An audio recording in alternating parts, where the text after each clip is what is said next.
सभी साथियों को क्रांतिकारी जय भीम, जय जवान, जय किसान, जय संविधान। साथियों आज बड़ी गजब की जानकारी लेके आए हम आप सभी बहुजन साथियों के लिए। बहुजन समाज के इतिहास के बारे में बड़ी जानकारी लेके आए हैं जबरदस्त। आज हम आपको 50 बहुजन समाज के महान जो संत हुए हैं उन संतों की जाति के बारे में बताएंगे। देश के अंदर जाति का बड़ा अब वर्तमान के अंदर बड़ा खेल खेला जा रहा है। वैसे जाति का खेल सदियों पुराना है, हजारों सालों से पुराना चलता आ रहा है। लेकिन किस तरीके से बहुजन समाज की जो राजनीति होती है, बहुजन समाज की जो विचारधारा होती है, बहुजन समाज का जो वैचारिक सिस्टम जब बनता है आपस के अंदर मिलने का, तो किस किस तरीके से बहुजन समाज के आंदोलन को साइड में किया जाता है, उसके ऊपर चर्चा करते हैं। एक तरफ तो साथियों, आप सभी से एक तरफ तो कहा जाता है कि जात ना पूछिए साध से पूछ लीजिए ज्ञान, और मोल करो तलवार का पड़ी रहन दो म्यान। एक तरफ तो ये बात बोलते हैं, एक साइड में ये कहते हैं कि साधु और संतों की कोई जात नहीं होती। लेकिन किस तरीके से बहुजन समाज के संतों के साथ धोखा होता है, उसी के ऊपर साथियों ये वीडियो है। शुरू से लेके लास्ट तक देखने की वीडियो है ये वीडियो। साथियों, मैं सबसे पहले शुरुआत करता हूं ज्योतिबा फूले की। वैसे हमारा आंदोलन इनसे पुराना चलता आ रहा है। ये ज्योतिबा फूले जी तो 1827 के अंदर जन्म हुआ था। 11 अप्रैल 1827 के अंदर पुणे महाराष्ट्र के अंदर माड़ी परिवार के अंदर, बहुजन समाज के परिवार के अंदर जन्म हुआ था ज्योतिबा फूले का। अब आप कल्पना कीजिए, सावित्रीबाई फूले, ज्योतिबा फूले ने जो संघर्ष किया, कितना जबरदस्त किया। ये टॉपिक समझना आप किस तरीके से, मैं समझाऊंगा, थोड़ा आपको समझाने की कोशिश करूंगा, आप समझने की भी कोशिश कीजिएगा कि किस तरीके से ये लोग आपके आंदोलन को खराब। जाति भी बताएंगे महात्माओं की, जो 50 जिनकी जाति है संतों की, उन जातियों को बताएंगे भी कौन से संत की क्या क्या जाति है। सबसे पहले ज्योतिबा फूले जी का, सावित्रीबाई फूले का जो मिशन था बहुजन समाज को आगे बढ़ाने का, बाबा साहब अंबेडकर ज्योतिबा फूले, सावित्रीबाई फूले का जिक्र हर रोज करते थे। ज्योतिबा फूले को एक बहुत बड़ा गुरु का ओहदा देते थे विश्व रत्न बाबा साहब अंबेडकर। ज्योतिबा फूले ने बड़ा जबरदस्त काम किया, यहां तक कि अपनी जमीन जायदाद सब लगा के बच्चों के स्कूल खोले। पीछे मूवी आई थी ज्योतिबा फूले की, आप सभी लोगों ने देखी होगी, किस तरीके से उसने बहुजन समाज के उत्थान के लिए उसकी पत्नी ने, सावित्रीबाई फूले ने और ज्योतिबा फूले ने किस तरह का संघर्ष किया। कल्पना कर, मूवी तो देख सकते हो आप, लेकिन काफी साथी ऐसे हैं उस मूवी को भी नहीं देखा होगा। आप लोगों को वो मूवी देखनी चाहिए। देखने से ज्ञान बढ़ता है, ज्ञान बढ़ने से बच्चों के अंदर वो बताई जाती है, बच्चे पूछते हैं तो उनके बारे में एक जागृति होती है। यही हमारा दुर्भाग्य होता है कि हम हमारे महापुरुषों के इतिहास को नहीं जानते। चलो छोड़िए इन बातों को, ज्योतिबा फूले की मूवी जरूर देखिएगा। आइए चर्चा करते हैं। ज्योतिबा फूले माड़ी जाति के अंदर जन्म हुआ उनका 1827 के अंदर। बड़ा जबरदस्त काम किया 1827 के अंदर।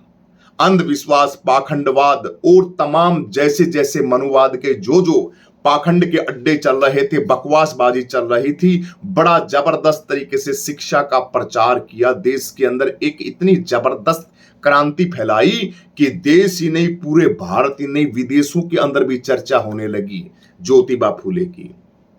क्योंकि अंग्रेजों के साथ मिलके जो बाबा साहब अंबेडकर ने जिस तरीके से अंग्रेजों के साथ मिलकर संघर्ष किया, उसी तरीके से ज्योतिबा फूले ने भी अंग्रेजों के साथ 1827 के अंदर मिलके जगह जगह स्कूल खोले। अंग्रेजों ने बड़ी फैसिलिटी दिलाई बहुजन समाज को, बहुत जबरदस्त। तो साथियों, उस आंदोलन को मनुवाद विचारधारा के लोगों ने उस जो ज्योतिबा फूले का जो संघर्ष था, उसको हम लोग आज भी पुणे के अंदर जाके देखो, सावित्रीबाई फूले का जो पहला स्कूल है और जो स्कूल जो खोला था, वो हातिम, हमारी जो मुस्लिम समाज की बहन थी, उन्होंने जो स्कूल खोला था, और सावित्रीबाई फुले ने स्कूल खोलता, उस स्कूल की हालत देखना। द न्यूज वीक के हमारे भाई हैं, उन्होंने एक वीडियो बनाई थी, मैंने वीडियो देखा, कमाल की बात है। उस स्कूल के अंदर आज इतनी मतलब दुर्दशा है उस स्कूल की, देखने में शर्म आती है। ये सत्यानाश, ये बेड़ा गर्क बहुजन समाज और बहुजन समाज की राजनीति का है। आज सावित्रीबाई फुले का वो स्कूल देखते हैं तो बड़ी शर्म आती है। 4 ईंट नहीं लगा सकता बहुजन समाज का लीडर और कहता है कि हम नेता हैं, हम सांसद हैं, 131 सांसद हैं हम, लेकिन सावित्रीबाई फुले की वो जो स्कूल है पुणे के अंदर, उस स्कूल की जब हालत देखते हैं, अरे रे रे, बड़े शर्म आती है। मैं तो क्या कहूं, हम तो करें क्या भाई, हम तो वैसे घर गृहस्थी लेकिन वाले लोग हैं, घर का अपना खर्चा काम चलता है वहां पुणे के अंदर। लेकिन पुणे के अंदर जो लोग रहते हैं, वहां पे जो लोग रहते हैं, उन लोगों को तो सोचनी चाहिए, उन स्कूलों की सुध बुध लेनी चाहिए। कम से कम वहां से कोई लाइब्रेरी खोल दो, उस जगह के ऊपर फोटो रख के उस जगह के प्रतिमा बना दो सावित्रीबाई फुले की। लेकिन नहीं, ऐसा नहीं है साथियों। लेकिन ये बहुजन समाज इसी वजह से पीछे रहता है। तो 1857 के अंदर जब राजनीति में ये जो ज्योतिबा फुले का जो मिशन था, सावित्रीबाई फुले का मिशन था, जो सिरे पे चढ़ा, तब मनुवाद का एक इंसान आगे निकल के आया। बड़ा जबरदस्त सोचने वाली बात है, कौन निकल के आया? तब आर्य समाज की स्थापना हुई। आर्य समाज 1827 के अंदर उस मिशन को, उस काम को हाईजैक करने के लिए, उस चीज को चुराने के लिए, ज्योतिबा फुले की चीज को चुराने के लिए, कहां किसका? स्वामी महर्षि दयानंद जी का जन्म होता है। हम काटने करते महर्षि दयानंद की। बहुत बड़े सुलझे हुए, बड़े विद्वान और बड़े आदरणीय हमारे संत हुए महर्षि दयानंद, जिन्होंने सत्यार्थ प्रकाश लिखा, आर्य समाज की स्थापना की। आर्य समाज की स्थापना करके सत्यार्थ प्रकाश के अंदर मनुवाद की धज्जियां उड़ाई, यानी मनुवाद की ऐसे ऐसे बातें लिखी सत्यार्थ प्रकाश के अंदर, भाई ये ऐसे करते हैं। हालांकि स्वयं ब्राह्मण था महर्षि दयानंद, लेकिन फिर भी महर्षि दयानंद ने काट बांट करके उन लोगों की ऐसे यूं करके यूं किया, इन्होंने यूं किया, हरिद्वार की बातों को भी लिखा और भी अनेकों बातों को लिखा और कहा कि देश के अंदर मन ये ऐसे नहीं चलेगा, हम आर्य समाज की स्थापना करेंगे, बहन बेटियों को हम पढ़ाएंगे। कांगड़ी विश्वविद्यालय हरिद्वार के अंदर महर्षि दयानंद ने खोला। हरिद्वार के अंदर जो कांगड़ी विश्वविद्यालय है ना, उसको महर्षि दयानंद ने स्थापित किया। 1857 के इर्द गिर्द स्थापित किया होगा, जब ज्योतिबा फुले ने हजारों स्कूल खोले, सावित्रीबाई फुले ने हजारों स्कूल खोले। तब हरिद्वार के अंदर और लड़कियों का पहला गुरुकुल खोला गया स्वामी महर्षि दयानंद की तरफ से, उस सिस्टम को दबाने के लिए। और आज महर्षि दयानंद, आर्य समाज की स्थापना थी महर्षि दयानंद और आर्य समाज को, तो तब लोग, क्योंकि संसाधन था उन लोगों के पास सारी चीजों का। महर्षि दयानंद की तो बिल्कुल हवा बिल्कुल चढ़ा दिया आकाश के ऊपर। और ज्योतिबा फुले, सावित्रीबाई फुले का जो मिशन था, उस मिशन को दबा दिया गया, उस मिशन को नीचे कर दिया गया। आर्य समाज की सब महर्षि दयानंद बड़े विद्वान है भाई, चारों वेदों के ज्ञाता है, कुछ भी सुन लो। यानी कि जो काम चलना चाहिए था ज्योतिबा फुले का, उस मिशन को बहुजन समाज के लोग थे वो आगे नहीं बढ़ा पाए। आए तो सही, जन्मे तो सही, क्योंकि जन्मते तो निरंतर रहेंगे बहुजन समाज के अंदर, लेकिन जिस प्रगति से कार्य करना चाहिए उस प्रगति से कार्य नहीं हो पाया। ये आपका 1827 का ज्योतिबा फुले का मिशन था, सावित्रीबाई फुले का जो काम था, उस काम को दबाने के लिए आर्य समाज की स्थापना होती है, महर्षि दयानंद का सिक्का चलता है। एक धोखा आपके साथ ये होता है बहुजन समाज के साथ। जाति बताने से पहले पूछता हूं, दलित समाज की जाति का ज्योतिबा फुले था, उसको माड़ी समाज के अंदर ही नहीं जानते, माड़ी समाज के अंदर ही नहीं पूछते, मुझे बताइए। और महर्षि दयानंद को हजारों स्कूल खुले हुए हैं, हजारों मंदिर बने हुए महर्षि दयानंद के। आर्य समाज का मतलब एक अपने आप में सिक्का चलता है, आर्य समाज की जगह जगह संस्थाएं बनी हुई हैं। और वही आर्य समाज जो सनातन धर्म की, सनातन सिस्टम की और ये जो भी पाखंडवाद है उसकी जगह जगह पे बिल्कुल आलोचना करता है आर्य समाज। लेकिन वो जो लोग हैं, मनुवादी लोग हैं, वो आर्य समाज की नहीं करते, क्योंकि आर्य समाज क्या रखता है? मूल रूप में वेदों को रखता है। भाई वेद हैं वो सत्य हैं, वेदों में जो बातें लिखी है वही सत्य हैं। तो ब्राह्मण लोग ये समझते हैं बढ़िया है भाई, जिक्र तो अपना ही कर रहा है, वेद भी तो अपने ही हैं, किसी ना किसी तरीके से कि इन लोगों को प्रोपगंडे के अंदर उलझा के रखें। ये धोखा हुआ है आपके साथ एक जाति का। ये मैं एक जाति की वीडियो बना रहा हूं साथियों, सभी जातियों की वीडियो बनाऊंगा तो बहुत लंबी हो जाएगी। ये ज्योतिबा फुले का जो मिशन था, उस मिशन को किस तरीके से महर्षि दयानंद ने हाईजैक किया, आर्य समाज ने किया, और समाज के अंदर ज्योतिबा के फूले का जो हमारी माली समाज का था उसके काम को भुलाया गया। उनकी जो आंदोलन था उन आंदोलन को भुला के और अपना सिक्का मनुवाद ने चलाया। इसी तरीके से मैं एक चर्चा और कर लेता हूं इसी वीडियो के माध्यम से आप सभी साथियों के लिए। ये गूगल के ऊपर देख रहा हूं, मैं ये गूगल के ऊपर सर्च कर रहा हूं इन बातों को, आप भी गूगल के ऊपर सर्च करके देख सकते हैं। देखिए मैं ऐसे नहीं बोलता है, देखिए ज्योतिबा फुले माड़ी जाति से थे, ये तमाम चीजें कंप्यूटर निकाल के ये देखिए। अब मैं तुलसीदास के बारे में बताऊंगा कि तुलसीदास ने किस महापुरुष का, बहुजन समाज का कौन सा महापुरुष था, उस महापुरुष के आंदोलन को हाईजैक किया या उस महापुरुष के आंदोलन को अपने आंदोलन के अंदर मिलाकर बहुजन समाज के आंदोलन को साइड में किया। अब आइए, अब आते हैं ज्योतिबा फुले के तो आ गए, अब आते हैं तुलसीदास जी वाले के। तुलसीदास, अब देखिए बड़ी कमाल की बात बताता हूं मैं आप सभी साथियों के। संत श्रोमणी कबीरदास जी महाराज की चर्चा करते हैं। तुलसीदास जो था, रामचरितमानस जिन्होंने लिखी, हनुमान चालीसा का जिन्होंने पाठ किया, रामचरितमानस जो बोलते हैं जिनके ऊपर ढोल पशु शूद्र और नारी ये सब ताड़न के अधिकारी, ये कहते हैं कि ये तो सही लिखी तुलसीदास ने। और अक्सर बहुत लोग, काफी लोग, एक वो अपने अपने राम कथा वाला कौन है, कुमार विश्वास, वो कुमार विश्वास बोलता है कि तुलसीदास तो दलित थे, हमने तो दलितों को ये बनाया है तुलसीदास। लेकिन तुलसीदास दलित कौन बोलता है भाई, कुमार विश्वास तो किसको फद्दू बना रहा है, कहां पे बैठते हो तुम, यही तो बेवकूफी बहुजन समाज को वो कहती है। आज तुम वाल्मीकि की किताबों के अंदर देखोगे तो महर्षि वाल्मीकि को तुम लोगों ने ब्राह्मण बना के रखा है। भाई महर्षि वाल्मीकि तो ब्राह्मण था, तो ब्राह्मण था तो फिर रोटी बेटी का संबंध क्यों नहीं है, क्यों दलितों के अंदर घुसा के रखा है भाई इनको, वाल्मीकि समाज को। इनके साथ सारे के सारे काम करो, इनके रोटी बेटी का संबंध बनाओ, खाना खाओ, भोजन लो, इनके साथ सभी चीजों का आदान प्रदान करो, लेकिन नहीं करते। नहीं, ये तो चमारों के साथ रहने वाले, दलितों के साथ रहने, और दलित हैं और हैं भी दलित ये बहुजन समाज के, लेकिन बस अपने इतिहास को नहीं जानते। बस महर्षि वाल्मीकि जी को उठाए फिरते हैं, महर्षि वाल्मीकि जी की बातों को।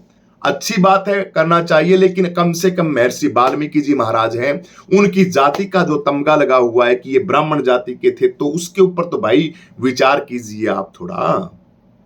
लेकिन उसके लिए हमारे पास टाइम नहीं है, छोड़िए, चलो उनको बातों के बाद में आते हैं। कबीरदास का आंदोलन आप सभी साथी जानते हैं, संत कबीर जी महाराज का। संत कबीर जी को ले लेते हैं तुलसीदास से पहले। मैं कबीर साहब की आपको बताता हूं कि कबीर साहब का इतिहास क्या था। अब देखिए, मैं यहां पे ये चीज आप भी कर सकते हैं, गूगल के ऊपर कबीर जी लिख दिया, ये कबीर जी महाराज का डाटा आ गया सारा का सारा। ये देखिए आप सभी साथी, कबीर 15वीं सदी के एक महान भारतीय रहस्यवादी कवि और संत थे कबीरदास जी महाराज, गूगल पे लिखा हुआ है। उनका जन्म 1398 में काशी में हुआ, ये पढ़िए आप, ये देखिए। कबीर 15वीं सदी के एक महान भारतीय कवि और संत थे, उनका जन्म 1398 में काशी में माना जाता है क्योंकि गूगल भी तो उन्हीं का है ना, गूगल भी उन्हीं का है। कबीर ने भक्ति आंदोलन से महत्वपूर्ण भूमिका निभाई और अपनी रचनाओं ने उत्तर और मध्य भारत को प्रभावित किया। कबीर ने सामाजिक कुरीतियों, कर्मकांडों और अंधविश्वास की कड़ी आलोचना की। वे एक सर्वोच्च ईश्वर में विश्वास रखते थे और उन्होंने हिंदू और मुस्लिम दोनों समुदायों में समान मतलब इज्जत प्राप्त की। हिंदू और मुस्लिम दोनों पूजते हैं। कबीर पंथ का नामक एक संप्रदाय उनकी शिक्षाओं का अनुसरण करता है। कबीर साहब की कुछ बातें, जन्म ये इतने में हुआ। गुरु है, गुरु देखिए रामानंद ब्राह्मण है, ब्राह्मण को कबीर का गुरु बनाया। कबीर का जो गुरु था वो, क्योंकि इतिहास के अंदर साथियों बाबा साहब अंबेडकर की बातें हमें याद है। बाबा साहब अंबेडकर अभी हुए थे। बाबा साहब अंबेडकर, अरे अब भी स्कूलों को बंद किया जा रहा है। 50,000 स्कूल बंद होने की कगार पे हैं। 1 लाख स्कूलों को बंद किया जा रहा है आप सभी लोगों की आंखों के आगे से। ये दिखता नहीं क्योंकि ठाकुर जातों की राजनीति है, ब्राह्मणवाद आरएसएस की राजनीति है, सारा का सारा खेल है। धर्म की आड़ के अंदर शिक्षा क्यों दें, अंधविश्वास के अंदर रखेंगे तभी तो पाखंड के अड्डे चलेंगे। तो कबीरदास जी महाराज के गुरु रामानंद जी बताए गए और ये बताया कि ये है 1398 की बात साथियों। 1398 में कबीर साहब का जन्म होता है। कबीर बड़े जबरदस्त विद्वान, ज्ञान के इतने अति भंडार थे। फोटो लगी हुई ऊपर कबीरदास जी महाराज की। मैं तो फैन क्या, मैं तो कबीरदास का हर एक दोहा, हर एक किताब, हर एक ग्रंथ गाता रहता हूं। पीछे एक तारा पड़ा है कबीर साहब जी महाराज का, रविदास जी महाराज के पास। तो 1398 के अंदर कबीर साहब का जन्म होता है। कबीर साहब जी समाज के लिए, मुस्लिम और हिंदू के लिए बड़ी जबरदस्त इतना आंदोलन करते हैं, बड़ा जबरदस्त। अब किस तरीके से एंट्री होती है। तुलसीदास का जो जन्म है वो कबीरदास के बाद में होता है। आप लोगों को पता है, आप लोगों को पता होना चाहिए। तुलसीदास जो ढोल पशु शूद्र और नारी लिखते हैं, रामायण लिखते हैं और हनुमान चालीसा, तमाम ये जो जो आप आरतियां पढ़ते हो, इन चीजों को जो लिखता है वो तुलसीदास, वो कबीर साहब के बाद में पैदा होता है। ये गूगल पे सर्च कर लेना। तो कबीर वो कहां पैदा होता है ये भी बताऊंगा। कमाल की बात, काशी के अंदर ही जहां पे कबीर साहब का जन्म हुआ उसी जगह के ऊपर ये लोग और ये जो तुलसीदास है उसका जन्म होता है वहां पे, और उसको लाइट करता है मनुवाद। क्योंकि कबीर साहब का जो मिशन था, उस मिशन को किस तरीके से डैमेज किया जाए, खारिज किया जाए, उसकी विचारधारा को फैलने नहीं दिया जाए। आज रामचरितमानस को इतने जगह जगह पाठ होते हैं अपने अपने राम के अंदर। राम की कहानी को कुमार विश्वास अच्छी तरीके से बोलता है, तो क्या कबीर का ऐसा बोलते हैं? करोड़ों का पंडाल कबीर का लगता है, कबीर का पंडाल तो लगता है, लेकिन उसके अंदर पाखंड की बातें कहती हैं। जिस तरीके से यहां हरियाणा के अंदर ये रामपाल, स्वामी रामपाल कबीर बना हुआ घूम रहा है। ये कहता है मैं पूर्ण ब्रह्म हूं, मैं ये हूं, मैं ही कबीर हूं, मैं ही हूं, वो हूं, फलाना हूं, ढिमका हूं। कुछ बातें हैं, उन बातों को वो भी पाखंडवाद के साथ ही जोड़ के दिखाते हैं। लेकिन कबीर की जो सच्ची शिक्षाएं हैं, कबीर ने जो ओरिजिनल बातें क्या कही, उन बातों को वो भी भुला चुके हैं। तो इस तरीके से ये कोई चलने, क्योंकि ये भी तो उन्हीं लोगों के चट्टे बट्टे हैं, सब के सब उन्हीं की ताल में ताल मिलाते हैं, ताल में ताल मिला के, क्योंकि गुमराह करना लोगों को बेवकूफ बनाना, बेवकूफ बना के लोगों को जोड़ना। तो साथियों वीडियो लंबी हो जाएगी, मैं शॉर्ट में बताता हूं आप सभी साथियों को। 1398 यानी 1400 के लगभग कबीर का आंदोलन इतना जबरदस्त तरीके से चल रहा था। लोगों के अंदर चेतनाएं चल रही थी, जागृति चल रही थी, जैसे वर्तमान के अंदर चंद्रशेखर आजाद भाई से चल रही है।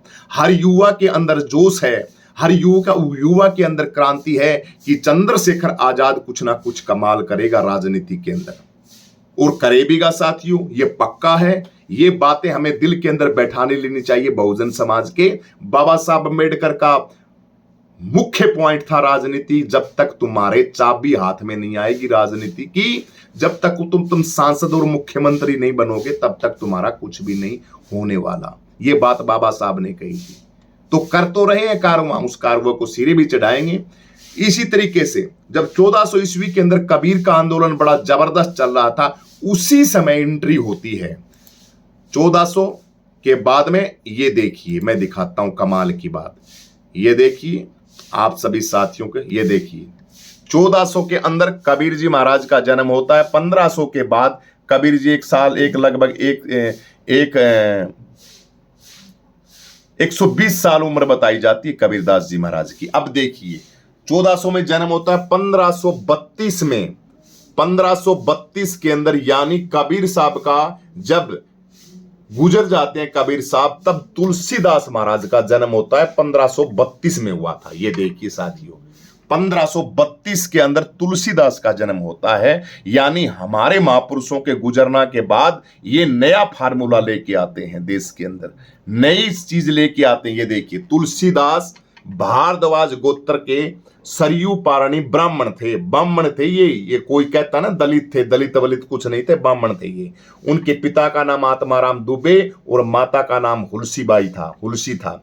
कुछ स्रोतों के अनुसार उनका जन्म राजापुर उत्तर प्रदेश में हुआ था। लगभग ये जितने भी संत हुए ये उत्तर प्रदेश के अंदर हुए साथियों, क्योंकि उत्तर प्रदेश बहुजन समाज का भी गढ़ है और आरएसएस का भी मेन मुख्य जगह है उत्तर प्रदेश। तुलसीदास का जन्म 1532 ईस्वी में हुआ था और उन्होंने 1623 ईस्वी में लगभग 32-33 साल के इनकी उम्र रही, देह त्यागी, और उन्होंने अपना अधिकांश जीवन वाराणसी, कांसी और अयोध्या के बीच बिताया। उन्होंने रामचरितमानस और हनुमान चालीसा जैसे प्रसिद्ध ग्रंथों की रचना की। ये है कमाल समझने का। अब आपके समझ में ये बातें नहीं आती तो भैया हम क्या करें। कबीर साहब के आंदोलन को तुलसीदास महाराज ने फिर ये ग्रंथों की रचना की। और कबीर साहब की बातों को तो कौन बोल पाता, कौन कह पाता, पचा भी कौन पाता। लोगों को तो फ्री की चाहिए, अंधविश्वास के अंदर स्वाद आता है, पाखंड के अंदर मजे आते हैं, आनंद आता है उस चीज के अंदर। इसलिए लोगों को बुला के और इस प्रोपगंडे के अंदर फंसा दिया। आज तुलसीदास की रामचरितमानस, हम निंदा नहीं करते किसी भी ग्रंथ की, अच्छी बात है, बढ़िया तरीके से पाठ होना चाहिए, लेकिन घर घर के अंदर, हर शहर के अंदर चल जाओगे तो एक शहर के अंदर 10 जगह तुम्हें रामचरितमानस की कथा होती हुई मिल जाएगी। हनुमान चालीसा तो आजकल वर्तमान में ऐसा कर दिया है कि हालत ये देखते हैं, लोग जाते हैं और कहते हैं कि जिस घर के अंदर हनुमान चालीसा नहीं है उस घर के अंदर तो भाई गड़बड़ेशन हो जाती है। वो नाम नहीं लेना चाहता मैं। उत्तर प्रदेश के अंदर जगह जगह आरएसएस के जो लोग हैं वो जाते हैं और बकवासबाजी करते हैं। अब जिस तरीके से हिंदी के लिए कर रहे हैं, भाई हिंदी लागू करो। वहां जिस देशों के अंदर भाई इनकी अलग अलग भाषा है, लेकिन कंपलसरी करो हिंदी। भारत के प्रत्येक राज्य के अंदर हिंदी थोपो भाई, जगह जगह जिनको नहीं आती वो भी हिंदी सीखो। अब कह दे रहा हरियाणा के अंदर आके भैया आप कंपलसरी पहले संस्कृत सीखो भाई, तो भाई संस्कृत तो आती नहीं, यहाँ तो हरियाणवी आती है, हिंदी आती है, बिल्कुल संस्कृत कहाँ से सीखे एकदम से। लेकिन ये बेवकूफ़ी है, बेवकूफ़ी की वजह से ये चीज़ें थोप दी जाती हैं और उन चीज़ों को हमें एक्सेप्ट करना पड़ता है। तो साथियों ये वीडियो मैंने इसलिए बताई है आपके कान खोलने के लिए कि बहुजन समाज के आंदोलनों को किस तरह से ये लोग हाईजैक करते हैं और हम मूक दर्शक गूंगे बहरे बन के उनका देखते रहते हैं और कुछ नहीं करते। इसलिए आप भी मंदिरों की स्थापना करें, जगह जगह अपने महापुरुषों की बातों की विचारधारा को आगे बढ़ाए, कुछ अर्थ पैसा निकाले, मंदिर, ये जो कबीर साहब का जहां कार्यक्रम होता है वहां कबीर की वाणियों का प्रचार करें। ज्योतिबा फूले की चर्चा होती है, 2 महापुरुषों की चर्चा की है मैंने आज इस वीडियो के अंदर, लेकिन मैं 50 ऐसे महापुरुषों की बातें बताऊंगा आपको, बड़ी क्रांतिकारी बातें बताऊंगा, चैप्टर लेके आया हूं बड़ा जबरदस्त। इस वीडियो में इतना ही है, लेकिन बड़ी कमाल की बात है कि कबीरदास के आंदोलन को किस तरीके से हाईजैक करके और तुलसीदास महाराज के साथ जोड़ा। कबीर का जन्म तुलसीदास से पहले हुआ है और आज तुलसीदास का सिक्का चल रहा है और कबीरदास जी महाराज की आंदोलन और सिक्के की तरफ कोई नहीं देख रहा। वही ज्योतिबा फूले का जो आंदोलन था उस आंदोलन का तो सिक्का बंद हो गया, लेकिन आर्य समाज और मनुवाद का सिक्का आज भी चल रहा है, आर्य समाज का जबरदस्त। लेकिन ये निराश होने की बात नहीं है, सिक्का हमारा भी चल रहा है, हम भी बहुत जागे हैं, हमने भी बहुत कुछ हासिल किया है। मान्यवर साहब कांसीराम जी ने कमाल किया, बाबा साहब अंबेडकर ने कमाल किया, अपने समय के अंदर बहन कुमारी मायावती ने कमाल किया, अब वर्तमान के अंदर भाई चंद्रशेखर आजाद कमाल कर रहे हैं। बहुजन राजनीति को कितने जबरदस्त तरीके से आगे बढ़ा रहे हैं। 25 का चुनाव उत्तर प्रदेश का है, 27 का भी उत्तर प्रदेश का चुनाव है, 25 का बिहार का चुनाव है। इसके अंदर बढ़ चढ़ के आजाद समाज पार्टी भाई चंद्रशेखर आजाद का सपोर्ट करें, वीडियो को लाइक करें, शेयर करें, कमेंट करके अपनी प्रतिक्रिया जरूर दें। ये वीडियो बड़ी इंपॉर्टेंट है, इसको शेयर भी करें। और इस वीडियो के अंदर कोई गलती है, कुछ बातें हैं जो हम नहीं कह पाए, वो कमेंट के माध्यम से आप हमें लिख के बताएं, वो कमेंट हम पढ़ेंगे और आपके उत्तर देंगे। सभी साथियों को, महापुरुषों को क्रांतिकारी जय भीम, जय जवान, जय किसान, जय संविधान, जय लोकतंत्र, जय मान्यवर साहब कांसीराम।